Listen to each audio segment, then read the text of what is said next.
બનાવવા માટેની સામગ્રી 1 કપ ઘઉંનો લોટ, 1 વાટકી ઘી, 1 વાટકી ગોળ, થોડી બદામની કતરણ અને ઇલાયચી પાવડર.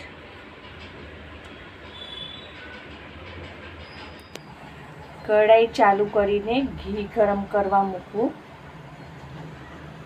ઘી ગરમ થઈ ગયું છે એટલે હવે લોટને આપણે શેકીશું. ગુલાબી રંગનું અને દાણાદાર જાળી જેવું પડે ત્યાં સુધી શેકવાનું. આવી જાળી થઈ જાય એટલે આપણે ગેસને બંધ કરી દઈશું. હવે ગોળને ઉમેરીશું અને ગોળને આ રીતે ફેલાઈ દઈશું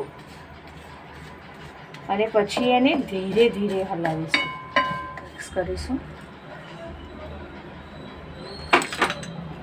એમાં લઈને હવે આ રીતે પાથરી દઈશું.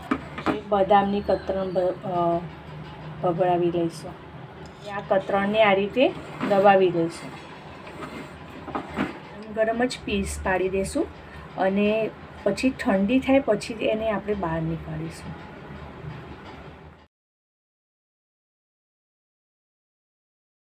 તૈયાર છે માય ફેમિલીની ફેવરેટ સુખડી.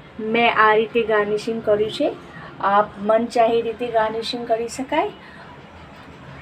आप भी ज़रूर ट्राई करजो. Thank you for watching my video.